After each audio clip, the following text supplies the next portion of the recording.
Hare Krishna, Krishna Krishna, Hare Hare, Hare Rama, Hare Rama, Rama Rama, Hare Hare. Among the many, many gifts that His Divine Grace Srila Prabhupada gave us is the opportunity to begin every day in a beautiful way. Every day the members of the International Society for Krishna Consciousness, well, especially those who live in temple or farm communities associated with ISKCON or live close to temples, they congregate at 4:30 in the morning after bathing, putting on tilak. But the first congregational activity of the day is to come together and chant before the deity of the Lord, chant Sri Gurvashtakam. Now there are many, many prayers, so many prayers composed by Vaishnavas, because Vaishnavas, they love Krishna and their hearts naturally overflow with love of Krishna, and Krishna is unlimited and there are unlimited devotees, and therefore the devotees in their ecstasy compose innumerable prayers in glorification of the Supreme Personality of Godhead, who is within their heart, and they are His heart. Sadhavo hridayo mahyam, sadhu nang hridayam toham. And apart from praising directly Krishna and His avatars, there are various prayers in which they glorify devotees, the land of Vrindavan, the process of devotional service.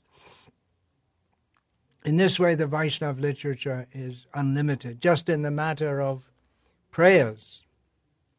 What to speak of philosophic treatises and commentaries on Shastra. Anyway, out of all the things that Srila Prabhupada could have instituted within his ISKCON for the first congregational chanting of the day, he chose to have this Sri Gurvashtakam by Srila Vishwanath Chakravarti Thakur. This is standard to be chanted in the Gauriya Math. So he took this from his own Guru Maharaj, not in Mangalarti, at least at Jogpit in Mayapur it's chanted before Mangalarti, but Srila Prabhupada incorporated it in the Mangalarti, and it's such a beautiful praise. We wouldn't expect anything less from Vishwanath Chakravarti, the emperor among the devotees. Beautiful praise of the spiritual master, and we offer our respect to him first of all, because we have to go through the Guru to Krishna. So we all sing this together early in the morning. And in the very first words, it reminds us of our position. We are in the material world. It is not a nice place. Due to our thinking it is a nice place, we have to suffer here birth after birth after birth. We may think, well, it is a nice place. Well, that's what the worm in stool also thinks. He thinks my position is very nice in this stool. It's so nice. Everything in this material world is just like a forest fire, a very fearsome situation. At the present time, prominent in the news, but it's becoming a little less prominent as the days go on, the war between Russia and Ukraine, because people get bored. They want something else, some other kind of news. But the war between Russia and Ukraine and the frightful and horrible conditions, and it's extremely fearsome. People are getting killed. What we don't realize is that we may be peacefully sitting watching clips from the Russia-Ukraine war as if it's some kind of entertainment, but we don't realize that we are in the same situation. Our position is not any better than those who are in immediate threat of death, because we're also in immediate threat of death. It's just that it's more intense there. We're in a suffering position. The example is given, it's the blazing fire of material existence. There's a forest fire. The animals, they try to run and get away from the fire. They're not sure where to go, and the fire can be coming from one side, and they run away, and then they find it's coming from the other side, because forest fires are unpredictable like that. And the wind lifts up the flames and takes it to another place, so it starts blazing in another place also. It's a very fearsome situation. The animals in the forest, they don't want it, but it just happens. We don't know how forest fires begin. Some begin by arson, but many just, we don't know. It's maybe the rubbing of bamboos in the wind against each other, the friction cause. So in the same way, the interaction of living beings, especially human beings, cause so much suffering, but actually there's suffering in every species of life. Their interactions cause karmic reactions. It's all very complex, and we're all burning in the forest fire of material existence. What is the solution for a forest fire? You can bring big fire brigades, but they're insufficient to even check, let alone stop a forest fire. The only hope is that, well, it may just burn itself out, because the extent of the forest is limited, although some forests, like in Siberia, they're practically unlimited. We don't hear about forest fires there. It probably doesn't get hot enough for long enough. But the other way is, if there is some storm, some huge rain, just like the forest fire comes up, we're not exactly sure how. We can't trace the cause. It's very difficult to trace the cause. So it may be very difficult to trace the cause of the rain. Huge rain can extinguish the fire. That example is given in this first verse, that we're all suffering in this fire of material existence, and we can be saved from that by a certain kind of rain. What is that rain?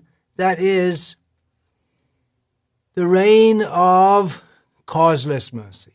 Exactly why? What made me eligible to get this mercy? We're not eligible. We're eligible for punishment. But causeless mercy means there's no reason why we should get it. We didn't deserve it, but we get mercy. So what is that mercy? Where does that mercy come from? There's a great ocean of mercy. That ocean of mercy is Krishna. He gives us independence to enjoy and suffer in this material world independently of him. And due to the afflictions that we give to others, we ourselves become afflicted. But Krishna is very kind. He doesn't like to see that. So he sends to this world his devotees, who are compared to clouds that rain down the mercy from the ocean of mercy. So Krishna is a huge ocean of mercy. The ocean is somewhere else away from the forest fire. Only by the mercy of the ocean can the forest be extinguished. but it's done through the agency of the cloud, who receives mercy from the ocean of mercy. So the mercy of the Supreme Personality of Godhead to deliver the world is bestowed through the agency of a devotee who showers mercy, Krishna's mercy. Kalyana Gunarnava. The Krishna is the ocean of mercy. He's the ocean of all auspicious qualities. And the Guru who represents him is similarly a receptacle of all good qualities, the foremost among which is his mercy in distributing the mercy of Krishna within the world. So that's the first meditation we have, that just by the mercy of the spiritual master who brings the mercy of Krishna, we who are burning in this forest fire of material existence can be delivered. And it's a very apt meditation to begin every day realize that we are in a very precarious situation. By the mercy of the spiritual master, we are being delivered from that. So Srila Prabhupada gave this prayer for us to chant together every day. The whole atmosphere of Mangalati is so sacred and pure and uplifting and pleasing and instructional as we meditate every day on the qualities. We who are in the International Society for Krishna Consciousness particularly meditate on His Divine Grace Srila Prabhupada as we recite these prayers. We may also consider our initiating spiritual master, who's following in the line of Srila Prabhupada, to the extent that we see these qualities within him. Of course, Srila Vishwanath Chakravarti Thakur composed this particularly with respect to his own guru, who's not nearly as well known as Vishwanath Chakravarti Thakur himself. Radha Raman is his name. Just like Srila Narottam Das Thakur, he composed the prayer Shri Guru Charana Padma, Shri Guru Vandana, that we also sing every day, particularly with respect to his own guru, Lokanath Goswami. So it's a very personal prayer which they composed, but they shared these prayers with the world, with the Vaishnava world, knowing that the Guru principle is one, and that just as Vishwanath is exulting in the mercy of his Guru, and Narottam is exulting in the mercy of his Guru, so others also, with respect to their Guru, because they all represent or they all embody the same principle of the mercy of Krishna. How do they distribute that mercy? Well, the prime means by which the spiritual masters distribute this mercy in this Kali Yuga is through the Sankirtan movement of Chaitanya Mahaprabhu, who brought this system of Sankirtan. That's another great mercy of Chaitanya Mahaprabhu. In Kali Yuga, people are so very fallen. The blazing fire of material existence blazes harder and stronger in Kali Yuga than in any other ages. That's also an impetus for those who have any slight spiritual intelligence to try to get a solution to this blazing fire. Generally, people don't have any spiritual intelligence, but by hearing the names of Krishna, they can be awakened to the platform of spiritual intelligence. So Chaitanya Mahaprabhu, he danced and chanted in ecstasy the holy names of Krishna, chanting, and he induced his followers to do also. And naturally, just as Chaitanya Mahaprabhu naturally danced, he didn't go to any dancing classes. It wasn't a choreographed dance. So naturally Chaitanya Mahaprabhu dances.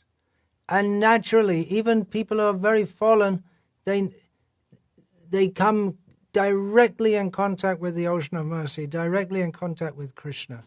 If they are not so sinful that they will not be attracted to the Sankirtan movement. We find many people, they like to dance and sing with us, and immediately they get Krishna's mercy. They can feel the presence of Krishna, they can experience the presence of Krishna, even if in a very beginning way. So the spiritual master, he's an acharya, which means that he teaches by example. And he doesn't just tell his disciples to chant in kirtan, but he also chants in kirtan. And naturally, because he is directly in contact with the ocean of mercy, he's the conduit through which the mercy comes, then naturally he feels great bliss.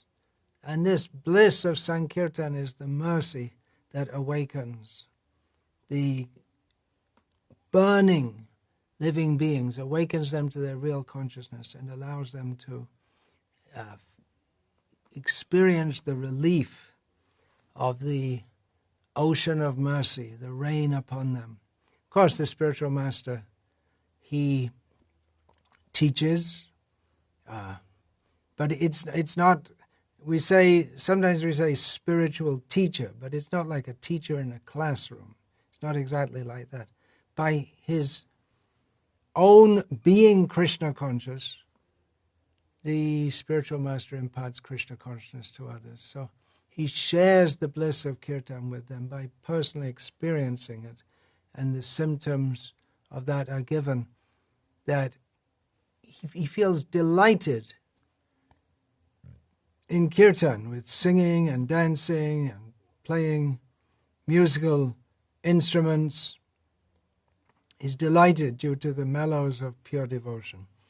And although the devotees generally don't show such symptoms, sometimes it may be seen in the bodies of pure devotees that the hairs of their body are standing on end, their bodies are trembling in ecstasy, there are floods of waves of tears from their eyes. So, Vande Guru Shri Charanarvinda, we offer our respectful obeisances to the lotus feet of the Guru. Yeah, we offer our respectful obeisances to the lotus feet. So that realizing that we can approach the feet. It's not just you walk up to the Guru and say, "Hi, Haribol Guruji, how are you doing today?" It's considering we're like, that example is given in the Nectar of Devotion, the snakes, they crawl on the ground in the forest. So we crawl on the ground toward Krishna. We're not fit to come close. But we can become made fit to become close if we acknowledge that we are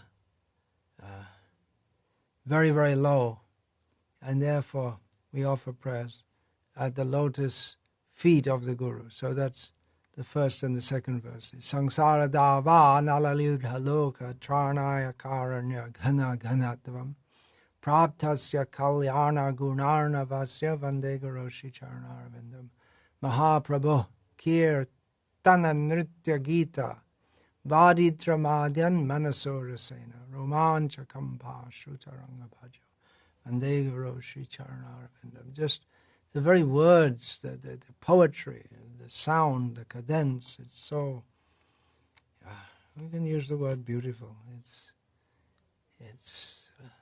speaks to the soul. Now,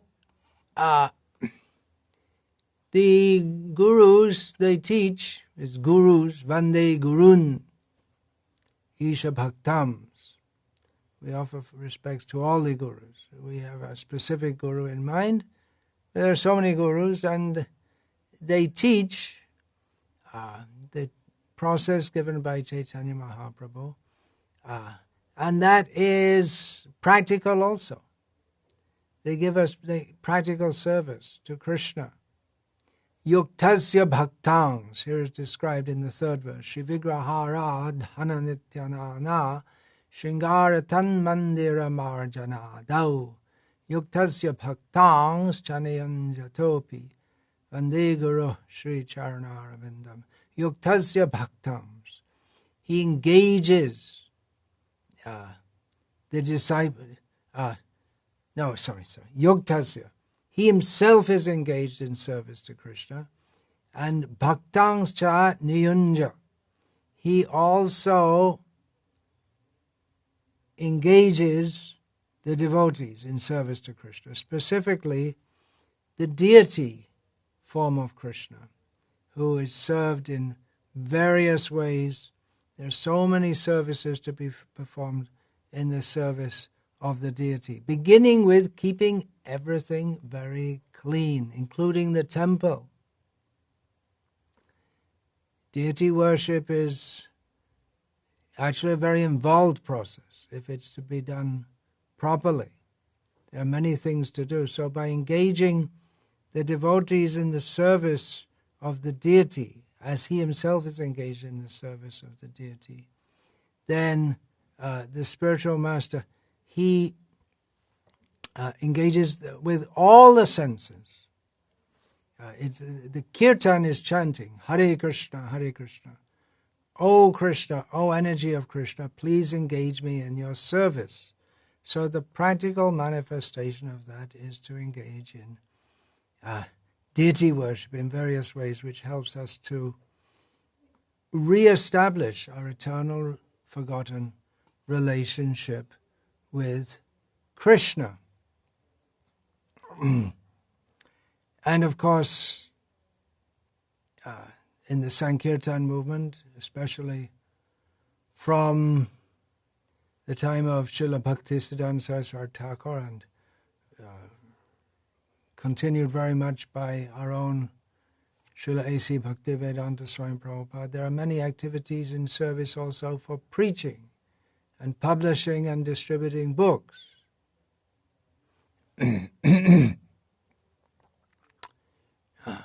So the point is to keep everyone fully engaged in Krishna's service. Then there will be no room for Maya's service. This is another aspect of the mercy of the Guru. This whole prayer, it expands on the first verse. That mercy, the mercy representative, His divine grace, the mercy representative of the Supreme Lord. And then what are the symptoms of that mercy?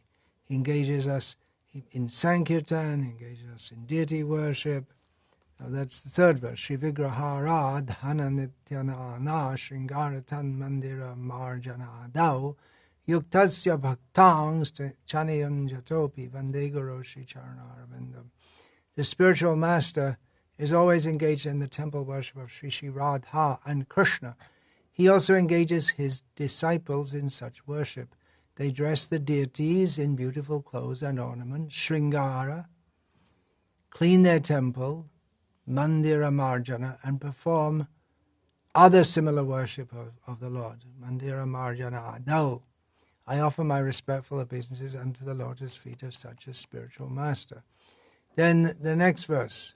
Chaturvidha Shri Bhagavat Prasada Swadvana Triptan Hari Bhakta Sanghan Kritvaiva Tripting Bhajata Sadaiva Vande Guru Shri Charanaravindam.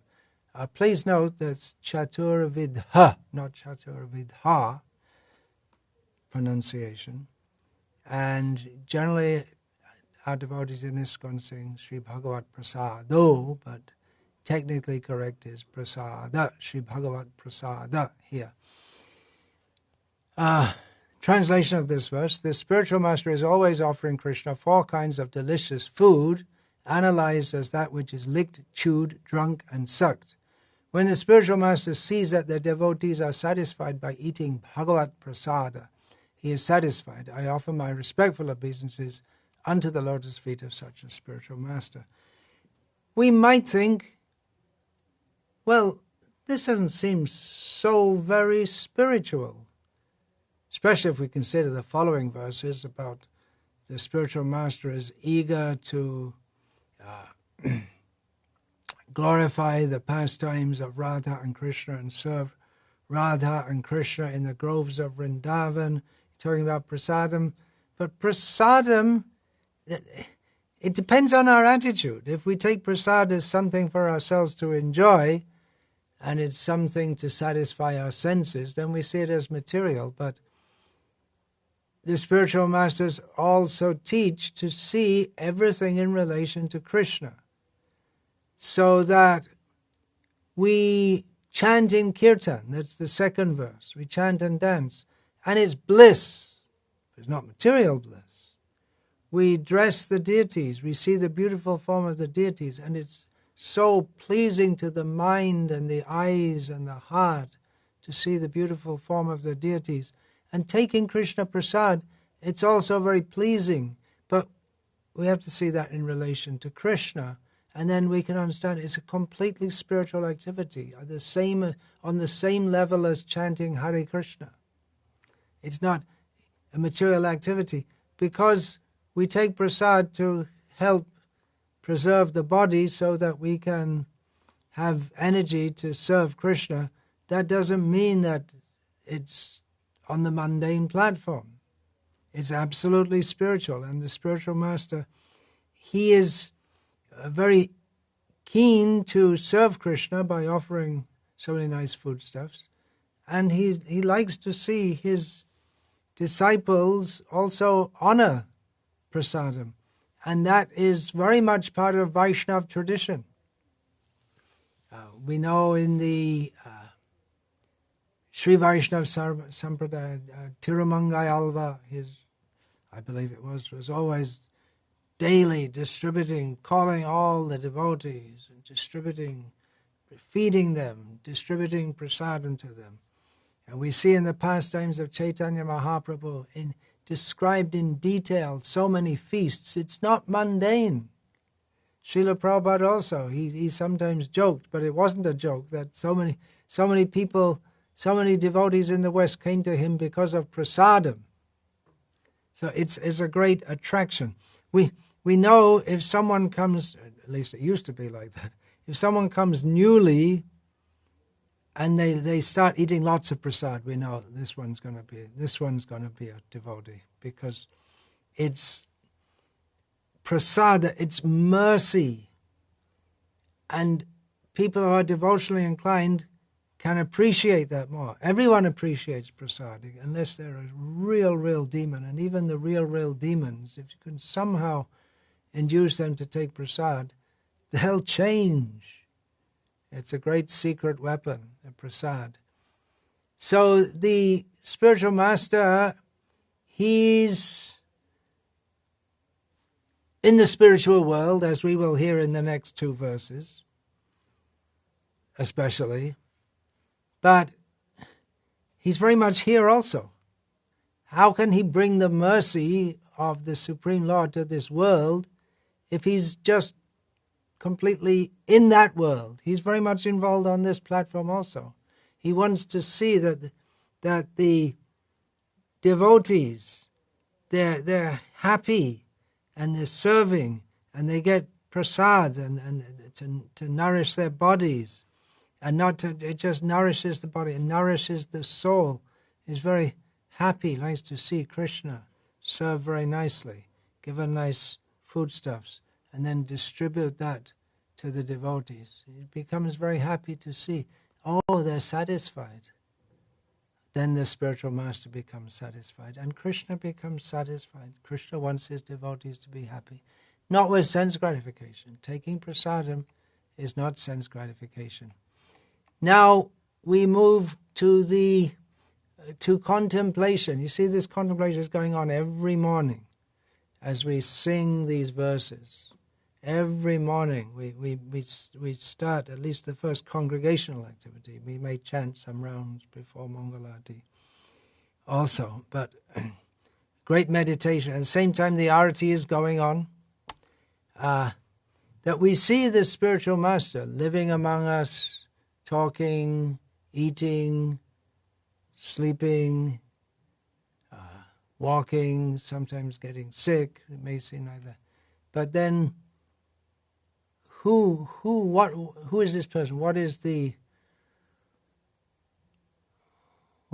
difference? He's teaching. Well, I guess anyone can open a book and teach it. But his aspiration is described in the next verse. Shiradhika madhavayor apara madhurya lila guna rupa nam Pratikshana dhanalulupasya vandegaro Sri Charanaravindam. The spiritual master is always eager to hear and chant about the unlimited conjugal pastimes of Radhika and Madhava and their qualities, names and forms. The spiritual master aspires to relish these at every moment. I offer my respectful obeisances unto the lotus feet of such a spiritual master. We have no information about such things, especially we in the Western world had no information, no idea about such things until Srila Prabhupada informed us that there is a spiritual world, and that is beyond the Viraja, beyond the Vaikuntha, beyond Ayodhya, Dwarka, Mathura. There is Vrindavan, where Radhika and Madhava, their name is joined together. They're two in one. Ekatmana, Radha, Krishna, Pranaya Vikriti, Hladini, Shakti Rasmad. They're one, but they're one absolute truth, manifested as two. And they're Madhurya Lila, only seen in Vrindavan, at least the Bharaja Bipini. What is that? Bharaja Jubati Bhavara Bhakati. The pastimes of Radha and Madhava with the gopis in Vrindavan. That is Pravesha Chaturish. That is Madhura Brinda Bipina Madhuri. That's it. That's the sweetness of that is unlimited. The names, the qualities, the forms of Radhika and Madhava, as I was saying near the beginning of this talk, the devotees, their hearts are brimming, overflowing with feelings and experiences and realizations of the Supreme Lord. Therefore they compose so many prayers. Srila Krishnadas Kaviraj Goswami says that I can't even begin to describe even one moment of the pastimes of Chaitanya Mahaprabhu. Even one moment can't be described in millions of books by Ananta Shesh. It's of a different quality. The spiritual world is of a different quality. This material world is limited and mean, lowly, nasty, frustrating, constricting. The spiritual world is just the opposite. There's seeing the whole world in a grain of sand. Every little thing is unlimited. It's beyond our ability to even begin to comprehend. So the unlimited pastimes, qualities, names, forms of Radhika and Madhava. The spiritual masters, they are very eager, greedy to relish this at every moment. That is their aspiration. Not only aspiration. Now remember that Srila Prabhupada said that this prayer by Vishwanath Chakravarti Thakur does not apply to all spiritual masters necessarily. This prayer of Vishwanath Chakravarti Thakur is especially addressed to those spiritual masters who are in their identity, and their identity is specifically that of gopis in Vrindavan. So we have in the early morning, we start by meditating on our wretched, extremely suffering position in this mature world, and how the spiritual masters lift us up, and where they lift us up to. It's just so high. Nikunja ratikeli siddhai yayali bhe yuktir apekshaniya tadrati dakshad ati vallabhasya vandegaroshi charnaravinda. Again, and just the poetry of it is so beautiful. Nikunja the divine couple, Radha and Krishna, in the forest groves of Vrindavan. Nikunja Rati, the attraction between them. Rati Keli, the love sports of Radha and Krishna. Nikunja Rati Keli Siddhai, that's the Swarasiki Siddhi. Every devotee serves Krishna according to their own particular propensity and inclination. And that is indicated by ya in whatever way. Whatever way they have to serve and what arrangements have to be made. Who by the alibihi. This refers to the gopis, the women of Vrindavan, Baraja Jubati, and the yuktir apekshani. Whatever is necessary, whatever is desirable, that is the land. Vrindavan is the land where desire is perfectly fulfilled, but it doesn't become boring.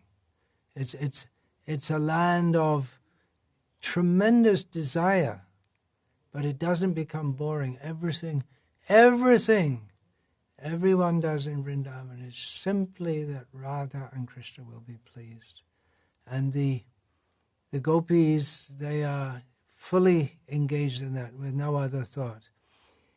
Now, the Guru here is described, Tatra Ati Daksha, he's most expert in that. He's assisting the gopis in doing so. And therefore, very dear. Very expert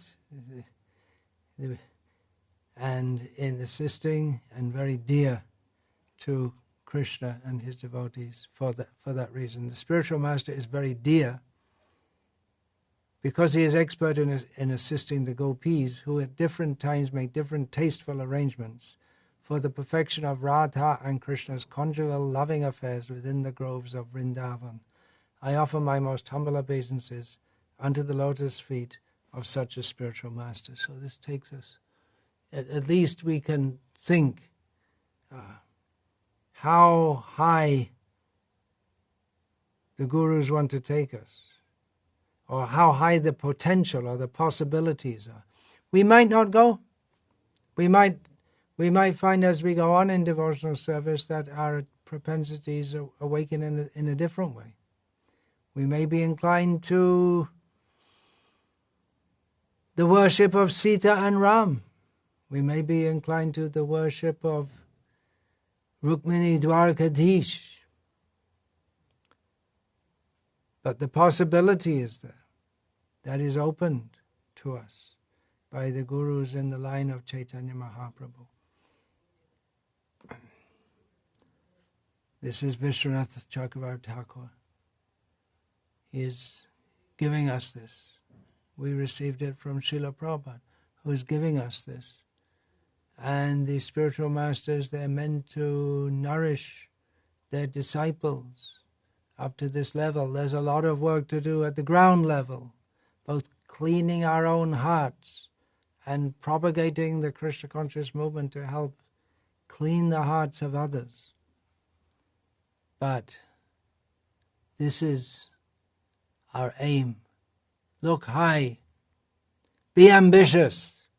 Don't be materially ambitious, but spiritually we can be ambitious, while at the same time being cognizant of our present situation and our present need, our present level. The seventh, you can see how there's a flow of the verses. It's not just, there are 8 different meditations, but we can find there's a flow within them. It's not just arbitrarily picked up here and there. The 7th verse, Sakshad Haridvena Samasta Shastraya Uktas Tata Bhavyata Eva Sadbihi Kintu Prabha Yaf Priya Eva Tasya Vandega Roshi Charnarvindam.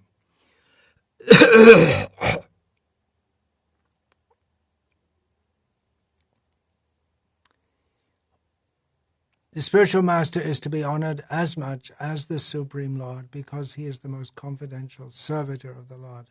This is acknowledged in all revealed scriptures and followed by all authorities. Therefore I offer my respectful obeisances unto the lotus feet of such a spiritual master who is a bona fide representative of Sri Hari, Krishna. Very important instructions here that we are to remember every day. Again, we see the spiritual master as an ordinary person, but we shouldn't see through the eyes of our own judgment, but we should see through the eye of Shastra, which the spiritual master gives. Agyanatimirandhasya gyananjana shalakaya Chakshurin militam yena tasmai Shri Gurave Namaha. The spiritual master gives the eye by which we can see Krishna and the world and everything else in proper perspective, including how we should see the Guru. We see through the eye of Shastra. From Shastra we learn. All the Shastras, there are some particular verses that come to mind. Krishna himself teaches, Acharyang mang vijaniyat. The acharya should be known to be myself. So the Guru is to be known as Krishna in a particular way, as the representative of Krishna, the viceroy of Krishna. And as Vishwanath Chakravarti Thakur says, this is after all a prayer, so it may seem, it might seem like it's an outrageous claim, and you want to establish a point, you have to quote from Shastra. But he just says, well, it's in all the Shastras. All the Shastras lead to that. And actually that's a fact. In all these Shastras, whatever they're teaching, and at whatever level they're teaching, the Guru is to be seen on the level of God. Such high respect is given, that is Vedic culture, to those who teach, because it may be even some mundane art. Of course, no art is mundane if engaged in the service of Krishna. But it's understood that this knowledge is coming. Whatever knowledge we get, ultimately it's coming from the Supreme Lord. Ultimately, to put that knowledge into practice, we have to take blessings from the Supreme Lord. And of course there are demigod worshippers also, who see that the power is coming from a certain demigod. Of course they should, if they are to properly understand, they should understand that that's coming from Krishna. Even the power to kill and to be a thug, to kill and steal, the Thuggis, one caste in India who used to kill and rob people. They used to worship Kali Mata, thinking that they'd get trained in that, how to do it, but they worshipped Kali Mata to get her blessings to do it, thinking that without her blessings, we may know so many things and we may be so expert in many things, but it's up to her to bless us, and then we can be successful in our endeavors. So even for the most vile, people with the most vile occupation, the Vedic culture teaches that we have to recognize a higher power. That whoever teaches us is representing the whole chain of acharyas all the way up to Krishna. And that mercy is coming down from Krishna. So the spiritual master is giving the mercy, raining down the mercy from the ocean of mercy. And in that way is non-different from Krishna. And in some sense, from our perspective, is more merciful than Krishna. Just like the water of the rain, it comes from the ocean. And the ocean is far greater than the water in the cloud. But for us, we need the water in the cloud. We get the water via the cloud. So in the same way, Krishna is so great, far bigger than the Guru.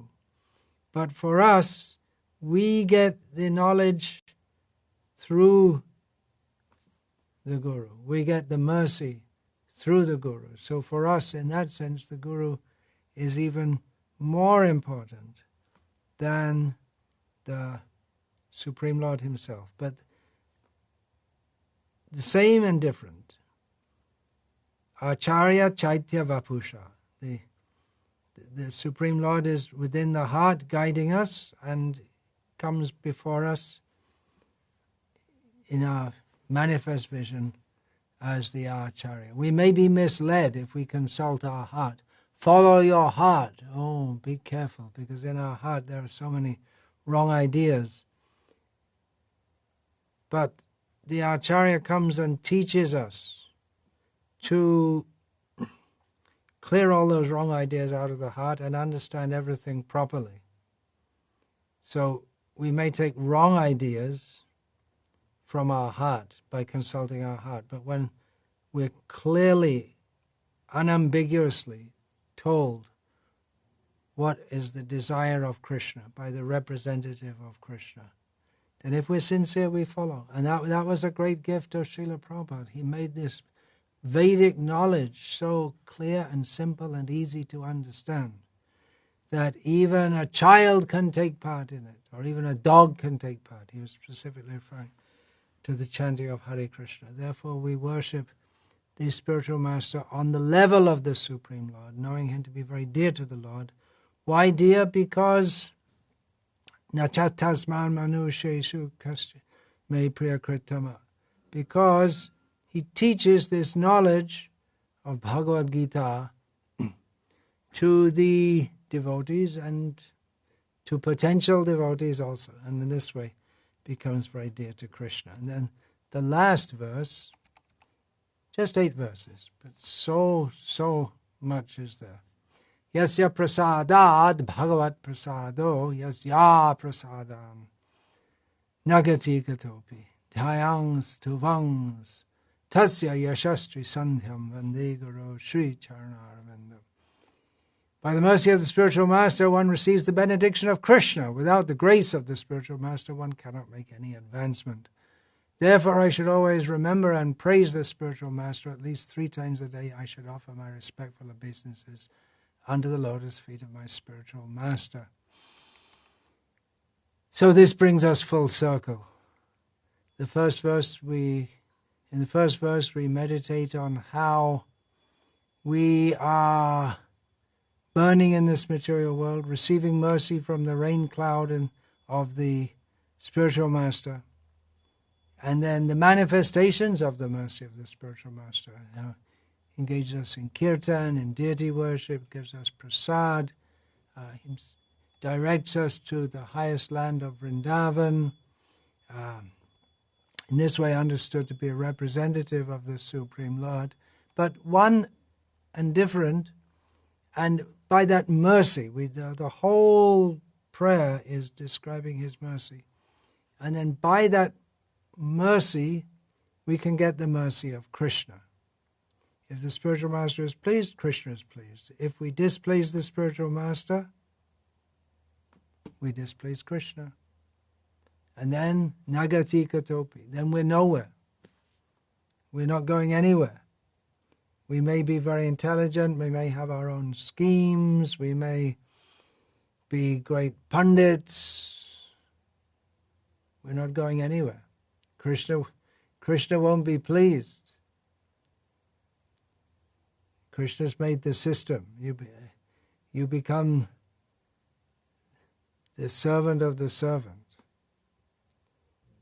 So we're advised that although we should always remember Krishna, smartavya satatang Vishnu, vismartavya najatu chet. Always remember Krishna and never forget Krishna. We should always remember the Guru because we're always acting on his order. But particularly, we should do so 3 times a day. We do that when we chant Gayatri mantras, particularly. We formally remember the Guru who has given us so much gifts. Now there's a 9th verse, but it's not really, it's an ashtakam, so it's 8 verses. But with that comes another verse, which is not exactly part of the ashtakam, the 8 verses, but it's the Falashruti, which is given by Vishwanath Chakravarti Thakur himself, in which he says, Srimad Gurur Ashtakam Etad Uchair Brahme Mahurte Patati Prayatnat Yastena Vrindavananata Sakshat Sevaiva Labhya Janarshonta Eva. He says that anyone who in the Brahma Mahurta, the early hours before sunrise, carefully and loudly recites these 8 prayers in honor of the Guru, such a person, upon leaving this body, receives the opportunity of direct service to Vrindavanath. He doesn't say Krishna, but to Vrindavanath, to Krishna in Vrindavan. Vishwanath Chakravarti Thakur has the power to make or to give such a boon. That should be remembered. It shouldn't be taken lightly that we have this opportunity daily. Rise early, go to Mangalarti, chant these prayers.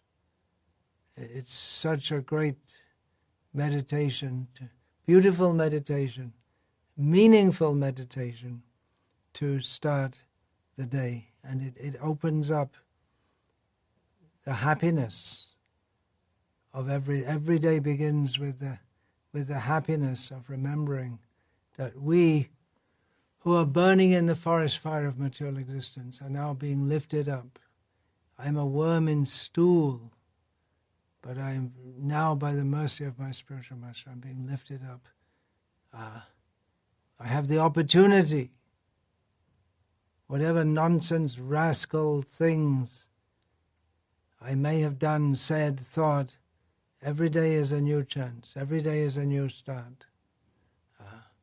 We have to go forward. So it's Srila Prabhupada's great mercy that he gave us this meditation upon himself, that we can begin every day and just be grateful for the mercy that we are privy to. We have to take advantage of it by rising early and attending Mangalarti. So yeah, it's a beautiful way to start the day, every day. dance, chant, sing, remember the great mercy that's being bestowed upon us and the great opportunity that we have. So I offer my respectful obeisances to all the devotees, especially those who like to rise early in relation to this. Yeah, devotee means we should not snoring until 9 o'clock in the morning. Jeev jago, gaura chanda bole, utishta jagrata, prapya varang bodhata. We should get up, wake up, go to Krishna, chant Hare Krishna. Vancha kalpatarubhyascha kripa sindhubhya evacha. Patita nam pavanebhyo, vaishnavebhyo, namo namaha. Dante nidhaya churnakam padaya nipatya kritva chakakushatame tadaham bravimi. He sadhava sakala eva vihaya durat Gauranga chandra charne kurutanuraga. No yata tatava nanumukaro navayam vichara yamaha. Hari rasa madira madati matta bhuvi vilutama nartama nirvishama. Hare Krishna, Krishna Krishna, Hare Hare, Hare Rama, Rama Rama, Hare Hare. Srila Prabhupada ki